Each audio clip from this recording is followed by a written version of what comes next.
Assalamualaikum warahmatullahi wabarakatuh. Hai, perkenalkan nama saya Daraulan. Saya mahasiswi pendidikan Islam anak usia dini di sebuah kampus Institut Agama Islam Negeri Langsa. Saya ini mahasiswi semester 2 dan ini adalah podcast pertama saya. Jadi saya ingin membahas tentang pengembangan sosial emosional. Pengembangan sosial merupakan kemampuan seseorang dalam berperilaku di dalam lingkungan sekitarnya yang sesuai dengan tuntutan sosial, norma, nilai, atau harapan sosial. Dan perkembangan emosional adalah suatu keadaan yang kompleks, dapat berupa perasaan ataupun getaran jiwa yang ditandai oleh perubahan biologis yang muncul menyertai terjadinya suatu perilaku. Perkembangan sosial dan emosional anak usia dini. Yang pertama, perkembangan pemahaman diri. Pemahaman diri mencakup seperti kesadaran diri, pengenalan diri, konsep diri, dan harga diri. Konsep diri merupakan gambaran menyeluruh tentang atribut, kemampuan, sikap, dan nilai-nilai yang dimiliki individu yang diyakini olehnya memberi gambaran tentang siapa dirinya. Harga diri merupakan bagian dari konsep diri yang berisi penilaian seseorang tentang seberapa bernilai dirinya. Kemudian, perkembangan hubungan sosial.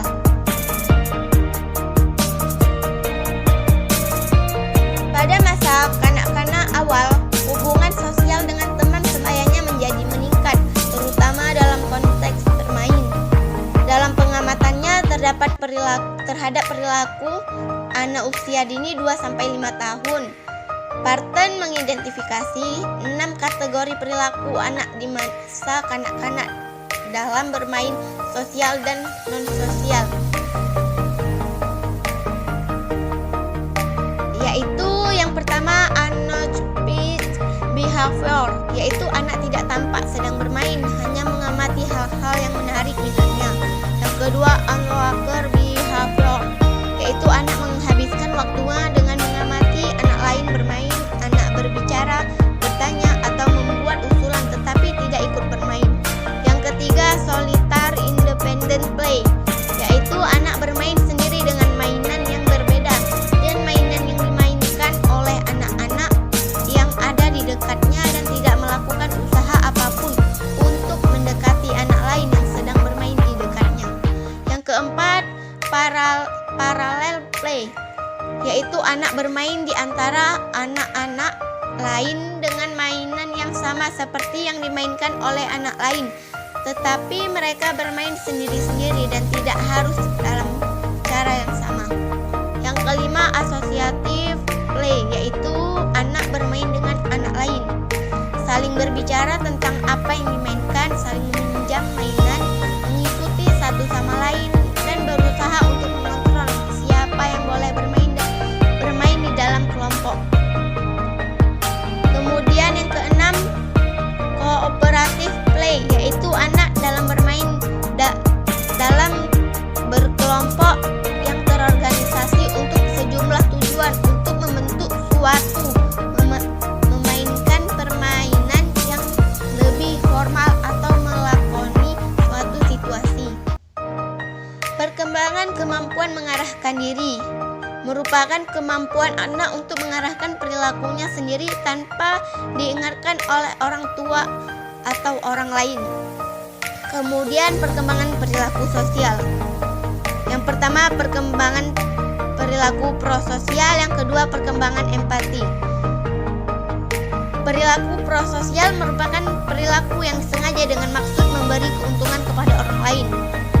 Dan perkembangan empati merupakan kemampuan untuk menempatkan diri dalam posisi orang lain dan merasakan apa yang orang lain rasakan dalam situasi tertentu. Permasalahan sosial dan emosional pada anak usia dini. Pertama, permasalahan sosial meliputi maladjustment. Maladjustment terbagi menjadi 2 jenis, yaitu anak puas terhadap tingkah lakunya. Yang kedua, tingkah laku diterima di lingkungan sosial. Kemudian egosentrisme. Egosentrisme lebih peduli terhadap dirinya sendiri daripada orang lain. Mereka lebih banyak berpikir dan bicara mengenai diri sendiri dan aksi mereka semata-mata untuk kepentingan pribadinya. Ada 3 hal yang mendasari egosentrisme. Yang pertama, merasa superior. Yang kedua, egosentrisme karena merasa inferior. Yang ketiga, egosentrisme karena merasa menjadi korban. Kemudian, anak yang terisolasi merupakan anak yang mengalami masalah penerimaan sosial. Hal ini dapat terjadi karena sikap dan perilaku anak yang kurang disukai teman-temannya, atau anak sendiri yang tidak suka melakukan interaksi sosial dan menjalani hubungan pertemanan.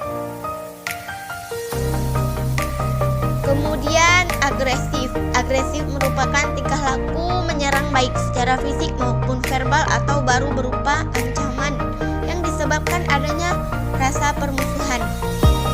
Tingkah laku ini sering kali muncul sebagai reaksi terhadap frustasi, misalnya karena dilarang melakukan sesuatu. Kemudian negativisme. Negativisme adalah perlawanan terhadap tekanan dari pihak lain untuk berperilaku tertentu. Perilaku ini biasanya dimulai pada anak usia 2 tahun dan mencapai puncaknya antara usia 3-6 tahun. Ekspresi fisiknya mirip dengan meledakan kemarahan, namun secara bertahap berupa menjadi penolakan secara lisan untuk menuruti perintah. Masa ini biasa juga disebut sebagai masa berkata tidak, karena hampir semua permintaan dijawab dengan kata tidak. Kemudian pertengkaran. Pertengkaran merupakan perselisihan pendapat yang mengandung kemarahan. Perilaku ini umumnya dimulai apabila seseorang melakukan penyerangan terhadap orang lain yang tidak beralasan. Kemudian mengejek dan menggertak. Mengejek merupakan serangan secara lisan terhadap orang lain, sedangkan menggertak merupakan serangan yang bersifat fisik. Dengan dua perilaku ini, si penyerang melampiaskan dendamnya dan menyaksikan ketidakkenakan korban akibat perilakunya. Kemudian perilaku yang sok kuasa. Perilaku sok kuasa adalah perilaku yang berkecenderungan untuk mendominasi orang lain atau menjadi bos. Perilaku ini pada umumnya tidak disukai oleh lingkungan sosial. Kemudian prasangka. Prasangka ini terbentuk pada masa kanak-kanak tatkala anak melihat adanya perbedaan sikap dan penampilan di antara mereka, dan perbedaan ini dianggap sebagai tanda kerendahan. Pada perkembangan selanjutnya, prasangka muncul karena individu berpikir positif terhadap kejadian yang dialaminya. Permasalahan perilaku emosi pada anak usia dini. Yang pertama, kekurangan afeksi. Yang kedua, rasa cemas. Yang ketiga, hipersensitivitas. Yang keempat, fobia. Kemudian terdapat faktor penyebab terbentuknya perilaku sosial emosional bermasalah. Yang pertama, faktor terbentuknya perilaku sosial, yaitu sikap orang tua yang overprotected. Kemudian sikap orang tua yang pencela, membandingkan, dan mencemooh anak. Interaksi yang buruk dengan orang tua sangat berpengaruh dalam membentuk cara pandang anak terhadap kehidupannya. Kemudian sempitnya kesempatan bergaul dengan anak lain. Kemudian pola asuh otoriter. Kemudian lingkungan yang buruk.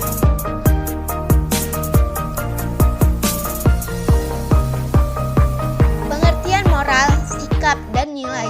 Moral berasal dari kata Latin mores yang berarti tata cara, kebiasaan, dan adat. Perilaku sikap moral berarti perilaku yang sesuai dengan kode moral kelompok sosial yang dikembangkan oleh konsep moral. Yang dimaksud dengan konsep moral ialah peraturan perilaku yang telah menjadi kebiasaan bagi anggota suatu budaya.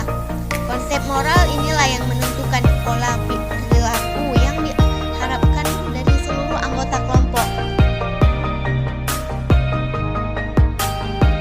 Perkembangan moral merupakan proses internalisasi nilai atau norma masyarakat sesuai dengan kematangan dan kemampuan seseorang dalam menyesuaikan diri terhadap aturan yang berlaku dalam kehidupannya. Jadi perkembangan moral mencakup aspek kognitif, yaitu pengetahuan tentang baik, buruk, atau benar, salah, dan aspek afektif, yaitu sikap perilaku moral itu dipraktekkan.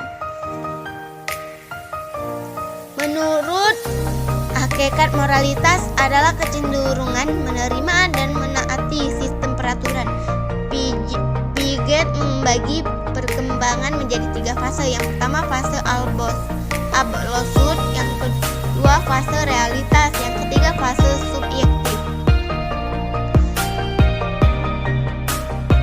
Di samping perilaku moral ada juga perilaku tak bermoral, yaitu perilaku yang tidak sesuai dengan harapan sosial karena sikap tidak setuju dengan standar sosial yang berlaku atau kurangnya adanya perasaan wajib menyesuaikan diri, serta melakukan amoral atau non-moral, yaitu perilaku yang tidak sesuai dengan harapan sosial karena ketidakacuhan atau pelanggaran terhadap standar kelompok sosial. Terima kasih karena telah mendengarkan podcast ini. Saya Daraulan meminta maaf jika ada kesalahan dalam pengucapan. Sekian, wassalamualaikum warahmatullahi wabarakatuh.